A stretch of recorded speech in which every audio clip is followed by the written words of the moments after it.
Welcome to my video on how to get the max speed out of your Evercross Ek30.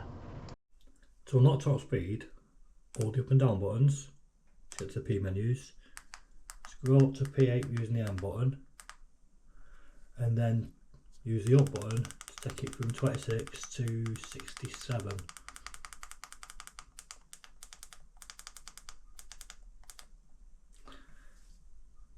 And then you're done. It'll go 23 mile an hour now.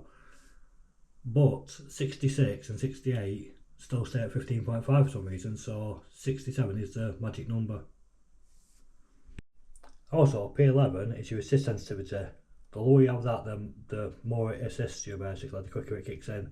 And then you've got P12, which is the amount of torque it gives you, so you want that max, which is 5, so it gives you the most power straight away.